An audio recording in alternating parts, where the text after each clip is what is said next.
we are coming to 4.2, which is quality management system. Quality management system documentation shall include, so this talks about the triangle which we just talked about. Okay, the top of the documentation is quality manual.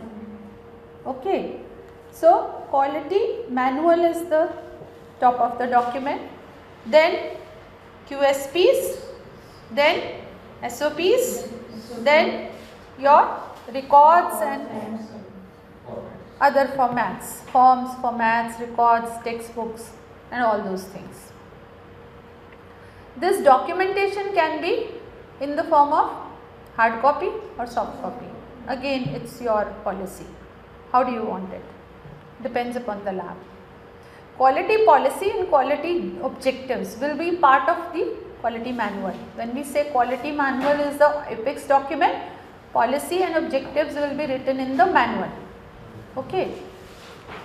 Lab shall establish and maintain a quality manual that includes policy, description of the scope, presentation of the organization and management structure, that is organogram, organization chart. Okay. Then description of the roles and responsibilities of the lab management, including director and quality manager, for ensuring compliance with this international standard. Description of the structure and relationship of the documentation used. So, organization chart, then roles and responsibilities, then master document sheet. If you have multiple documents, so you will have a master document sheet also. These are the files, these are the formats, these are the manuals, and what are the numbers, what are the names, where are they lying, in whose custody they are. When you make your master chart, it is always better. Write the identity of that, identity number, ID number of the document, name of the document, then who is responsible for the document and which department it is lying, so that you make it easy to locate a document. Okay. Then documented policies established for QMS and reference to the managerial technical activities that support them. So when you are writing quality manual, very easy to understand is basically you are writing the same standard in your language as per your laboratory. Means you have to write quality policy, you have to give organization chart, you have to give the scope of your activity. Okay. After that, then you have to give the terms and condition, the references, and then the way it is written in the manual, clause 4, management clauses, management responsibility. Same way you will give the heading, then you have to give the subheading also the same way as it is given in the standard. But the only thing is, under every clause you have to write how it is in your laboratory. For example, 4.1.1.1, what is it? Organization. So when you say organization, then you have to write about my organization is part of a hospital named so and so. Okay. And when you have to write about your lab director, you have to write lab director in our laboratory is so and so. His duties are like this, 1, 2, 3, 4, 5, 6, 7. These are duties he performs. These are duties he is delegated to so and so. So and so is my quality manager. So and so is my management. So you have to cover everything, but for your laboratory. So this is a simplified way to write a manual.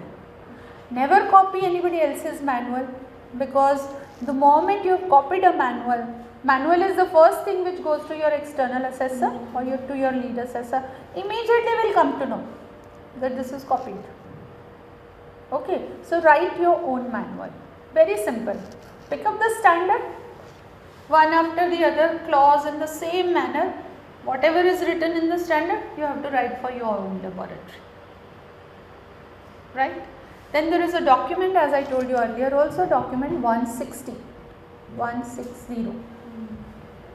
which you can download from NABL site. All NABL documents are freely available at NABL site. So you can download 112 and you can download 160. These two documents rather is your homework for today. So you have to download and just go through how to write a quality manual and what is there in 112. 112, as I told you, is a manual of specific criteria. So every department when writes SOPs will have to refer to 112.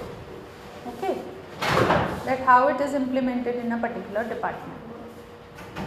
Got that?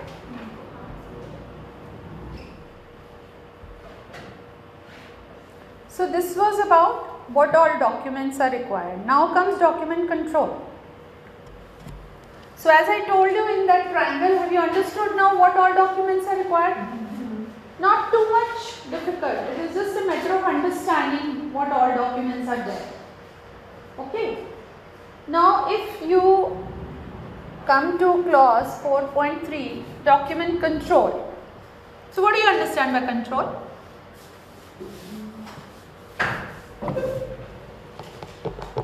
Control. There is a document number. Which can't be changed or which has specific date, issue date, everything. So in a layman's language, control means it is under the control of somebody. It's not a loose document which anybody can pick up, anybody can change, anybody can read, anybody can follow. So it is under the control of some authorized people, right? It has proper versions. Whenever it is reviewed, it has a proper version. So you have to ensure that only latest documents are being followed and the old documents are not being followed. Okay. Now once we are into 2012, that means 2007 for us has become obsolete. Not that everything has changed, but many things have changed. Okay. So a controlled document will have a typical kind of a, like your this ISO 15189 is what? A controlled document. Okay. A particular authorized person has written, we are all reading and implementing, we can't change it. So same way when there is a controlled, SOPs are what? Controlled document. That triangle which I showed you, all those documents are what? Manual is what? Control document. So a control document will have what? A header and a footer. Header will have name of the organization. If there is a logo of the organization, that will be there, right?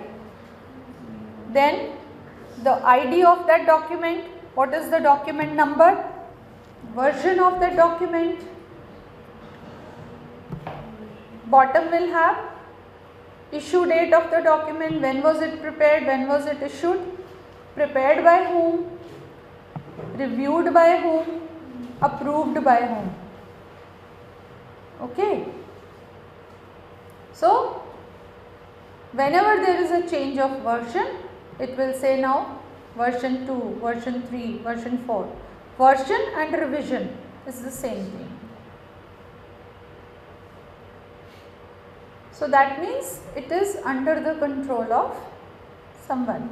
Usually whose control is there in the lab documents? Quality manager keeps all the documents under control. Most of the documents are prepared, technical documents are prepared by technical people. QSPs may be prepared by the quality manager or maybe anybody who is supposed to do that job. Okay. Then they are reviewed again, maybe you designated reviewed by so and so. Most of the documents are approved by lab director because he is the final authority, so he should be knowing about what is written in my documents. Maybe prepared by anybody but approved by lab director. and usually issued by whom? Again, quality manager. Because all the documents when approved, finalized, they go in the custody of quality manager. Then quality manager will ensure to whom he has to issue which copy, how many copies, which document has to be where, right?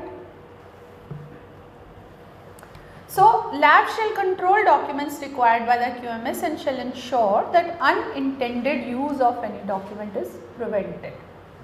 So, this is the main reason why they are controlled, so that unintended use is prevented. Documents that should be considered for document control are those that may vary based on changes in versions or time. Now, they have given examples in one go. Examples include quality policy, statements, instructions, flowcharts, procedures, specifications, forms, calibration tables, reference intervals, their origins, charts, posters, notices, memorandum, software documentation, drawings, plans, agreements, documents of external origin such as regulations, standards, textbooks from which the examination procedures were taken. So, they have given a list in one paragraph which is very important for you. And if you see, all these documents are which nobody can change. They are documents once made, a chart for example, or how your machine functions. So, you made a display, you know how to switch it on, how to work on it, how to switch it off. Now, it is not everybody can come and just make changes on it. So, it is a controlled document. Rest of the people are just supposed to follow it. Records contain information from a particular point in time. Now, tell me, what is the difference between a document and a record? What is a document and what is a record?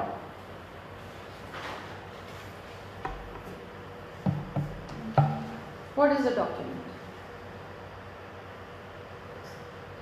See, documents are mostly the inputs to the lab. You have created a procedure, an SOP or a manual. What is it? It's instructions to the lab, do like this. Okay. What is a record? It's the output of the lab. Just specific time period records. I come to that also.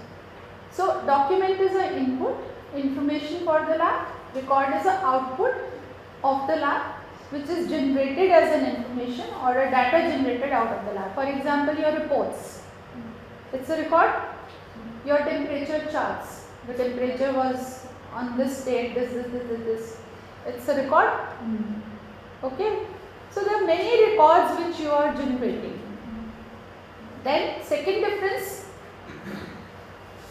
document is reviewed, changed. Now, supposing the document is reviewed after 6 months or 1 year, you were doing a procedure in a particular way, you find no, it's not suitable for my lab, I want to change it.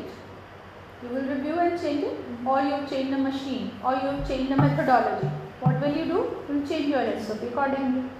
So, they can be changed, not randomly, after a review. And record, can you change? You can't, because record is what happened at a particular time. It's a proof of activity. If temperature of a room was 23 degree on a particular day, it remains to be the same. If report of a patient was so and so on that day, it remains to be the same. So, records cannot change. Now, there are certain things which originate as a document that get converted into record, which you were asking. For example, temperature chart. Right. When it is a format, what is it? It's a document. You have given them away. This is how a format has to be created. This is where you have to write the date. This is where you have to write the temperature. Okay. Once you start putting values to it, then it becomes a record. So, after an activity, it becomes record. Same way, you created a format for putting your control values. It's a document. When you put in the control values, it becomes a record. There is a format for writing corrective actions. It's a document. When you've written corrective actions, it becomes a document. Okay. So is that clear now? Documents are controlled, inputs, records are outputs. Documents can be changed, records cannot be changed. Certain formats start as documents, get converted to records after the activity. So records contain information from a particular point in time stating results achieved or providing evidence of activity which we just talked about, and are maintained according to the requirements given in 4.13 control of records. So it's a separate clause how to control records. Now what we are doing 4.3 is what? How to control documents. Okay. Lab shall have a documented procedure to ensure that the following conditions are met. Now please underline this line. Lab shall have a documented procedure to ensure that following conditions are met. Now wherever in the standard this line comes that this lab shall have a documented procedure,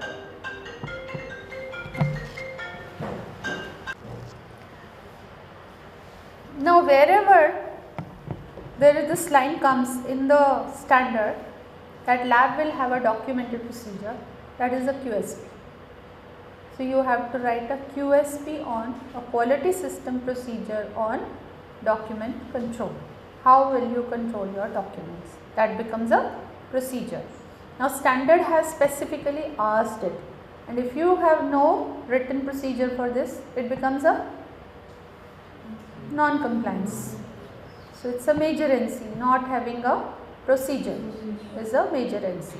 So in 2012, this is something very nice that they have written it very clearly. It's only that you have to read between the lines that you don't miss, but they have written very clearly what procedure or what clause requires a procedure. So document control, earlier if you see in 4.1, 4.2, nothing like that came that you require a procedure. Here you require a documented procedure, means written QSP. So what all should be there in the QSP?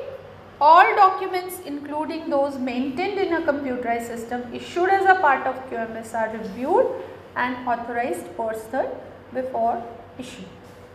So in document control you will write who will prepare the document, who will review, who will approve, what is the method in your laboratory. All documents are identified to include a title, unique identifier on each page, date of current edition or edition number, page number to the total number of pages. So we just talked about what will be there in header and footer. So these are basically the points to be included in header and footer. Authority for issue, right? Now edition or version or revision, they are synonymous. Current authorized edition and distribution are identified by means of a list. So you have to have a main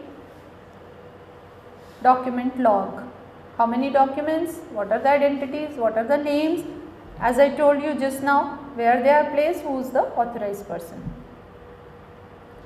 Only current authorized edition of applicable documents are available at the point of use. So what are old versions are known as what? Obsolete documents. So obsolete documents have to be removed from the place of work. Only current editions have to be there on the place of work. Now what is amendment? There is changes should be written on the first page of QSP. Yeah, so you have to differentiate between amendment and review. Okay, we've said that documents should be reviewed after a particular time, which you have to write in your procedure that all our documents or so and so documents are reviewed after 6 months, so and so are reviewed after 1 year. What is amendment? Amendment is that you have not reviewed, but suddenly you have observed that you need to put a change somewhere. Some method has changed or something, some minor thing has changed in your procedure. Okay. Now there are two methods. Your procedure says, okay, handwritten amendments are allowed for a particular time period by particular people. Okay. Or it may say handwritten amendments are not allowed, so you have to print and change. If handwritten are allowed, which standard is allowed? Okay. Then what will happen? Document control system allows for the amendments of document by hand pending the reissue documents. Means you have to reissue the printed, but you can say after 1 week. Handwritten amendments are valid till 1 week. After that they will be replaced by a printed document. And authorities for such amendments are predefined. Not everybody, only specified people can amend the documents. Amendments are clearly marked, initialized, dated and revised document is issued within a specified time period. So is it clear? So somebody has done amendment with hand, put his signature, put date, signature means clearly whose signature they are, and then as per the process or procedure written, you are saying that they will be converted into a printed document after 1 week, 10 days, 3 days, 4 days, it's your will. Changes to document are identified.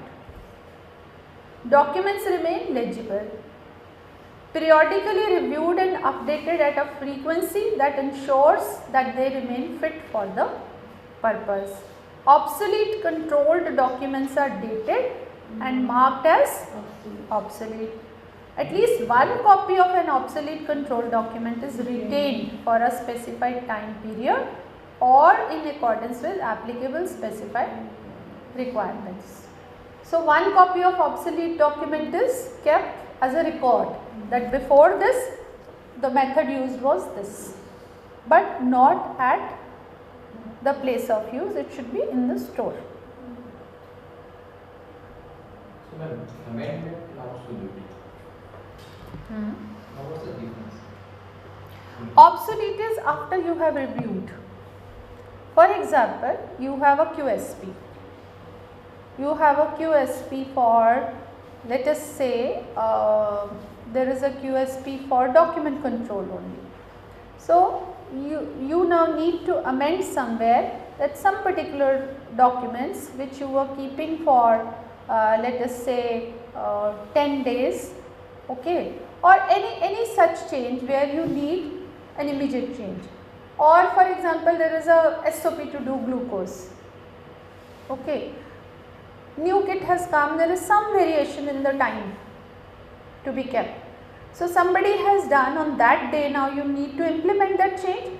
So authorized person has made a change with the hand that from this time to this time. Now this change is incorporated into the printed paper after 10 days.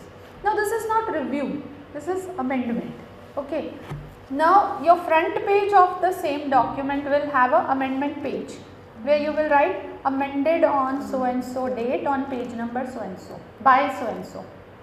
Okay, that means the document is the same, the version has not changed, only one amendment has been done which is reflected on the front page of amendments. When this whole document is reviewed, let us say after 1 year, major changes have happened, okay, then the previous document becomes obsolete. When one amendment is done, it is not obsolete, it is the same document, we have not changed the version of it, we have just amended. Now some labs keep it that, okay, we will review any document after 10 amendments. If supposing a document has 10 amendments, that means enough changes have happened, we will review it completely. Some say after 5, some say no, after a time period only, that we will review all the documents once in a year only, okay. Or in between we needed to review because there was a new machine. So naturally you will have to review all your SOP. So it depends. Whenever there is a review, new document comes in, previous becomes obsolete. Is it clear? So this was clause 4.3. Now coming to clause 4.4. Service agreements. Lab shall have documented procedure. Again underline. It has asked for a documented procedure for the establishment and review of agreements for providing medical lab services. Each request accepted by the lab for examination shall be considered as an agreement. Now, any patient, whether coming himself and presenting the prescription to you or TRF to you or TRF coming from anywhere, so any sample coming to you, any request coming to you, you are entering into an agreement with that patient. So, it is an unwritten agreement, but it has to be treated as an agreement because this is a service agreement between you and the patient. Agreements to provide medical lab services shall take into account the request, the examination and the report. These agreements shall specify the info needed on the request to ensure appropriate examination and result interpretation. So, you are ensuring what? That I am doing the right test which has been asked for with the right examination method and giving the right interpretation. Following conditions shall be met when the lab enters into the agreement to provide medical lab services. Requirement of the customer and of the provider, including the examination processes to be used, shall be defined, documented, understood. Now, there are certain places where you enter into formal agreements. For example, you are tied up with a corporate, you have tied up with CGHS, you have tied up with, then you have a formatted proper service agreements that will perform these tests at these rates, at this methodology, this will be the turnaround time. Okay. But when you are entering into agreement on day-to-day basis with the patient, then also certain minimum criteria you have to meet. For example, patient has a right to ask what method if he has a knowledge, or his doctor has written test to be done by ELISA method, right. So, with your own wish you can't change the method. Agreed? So, whatever test has been written, the same test you are supposed to perform. If supposing there is a deviation, you are not doing with that method, you will disclose that we are not doing with this method, we are doing with this method. Now, it is up to the other person, patient or his doctor. For us both are customers. Who are the customers for the lab? The biggest customers for the lab are the physicians first, because most of the things patient don't know. Whatever is required also, result also is required by whom? For the doctor. Patient doesn't understand the result. That is why he has a faith on physician, okay, wherever he is sending me is the right place because he is my treating doctor and he has to interpret the report. So, for us the major customers are physicians. So, we have to satisfy them that which method are we using, which test we are doing. If we are deviating, then we are supposed to inform them that we are not doing by ELISA, we are doing by CLIA, and if it is acceptable, okay, we will go ahead with it. Or this test we are not doing, we are outsourcing, you have to disclose. So, all these things of transparency, they come in service agreement. So, basically service agreement does not mean it is clear transparency with your client. It may be doctor, may be patient, may be corporate, may be your franchisee, may be your collection center. So, what you are doing is clearly defined to your customer. Lab shall have the capability and resources to meet the requirement. So, accept those tests which you can do, otherwise tell the other person clearly we can't do, either don't accept or tell them we are outsourcing. Lab personnel shall have the skill and expertise necessary to perform that test. Examination procedure selected shall be appropriate and able to meet customers' need. Customers and users shall be informed of deviations from the agreement that impact the results.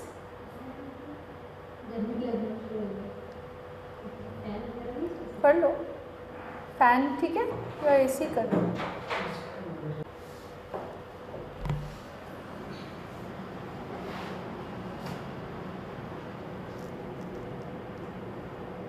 So any kind of deviation has to be informed to your client. Reference may be made to any work referred by the lab to a referral lab. This is important. Whatever you are referring should come on your report. This test was performed by lab so and so. This has to come in written. You all know, na? Reference may be made to any work referred by the lab to a referral lab.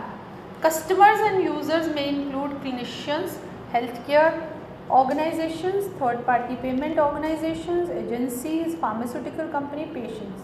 Who are they? Our clients. They can be, we are doing clinical trials for pharma companies or even insurance companies for whom you are doing the test, all are our clients.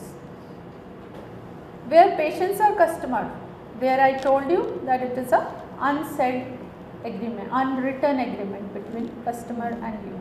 Rest of the people you can have written agreements properly signed, and then you are supposed to review them time to time. Supposing you have promised them we will give you reports the same day, you are not able to give because of whatever reason, so review it and come to that agreement which can be actually performed. Then labs should not enter into financial agreements with referring practitioners or funding agencies where those arrangements act as inducement for the referral of the examination. So you all know what kind of practices are going on, but they are all unethical, illegal and against the standard. Encouraging financial inducement to the physicians or to anybody or to your own staff means you are inducing them to write more tests which might not be required by the patient. Okay, so these should be avoided. Review of service agreements. So just now we talked about what do you understand by the term service agreement. Now review. Reviews of agreement to provide medical lab services shall include all aspects of the agreement. Records of the review including any changes to the agreement and any pertinent discussions should be kept in as a record. When was it reviewed? You need to change the dates accordingly. When agreement needs to be amended after the services have commenced, same agreement review process shall be repeated. Now you have agreed, put an agreement, signed that our person will come to pick up the samples, let us say. We have a logistic service, person will come and pick up the sample. Now for 1 week you have sent, after 1 week you feel no, it is not becoming feasible. So you are wanting, no, your person should come and leave the samples. So you need to review, write it down accordingly. Okay. So what you are doing, that should come on the agreement.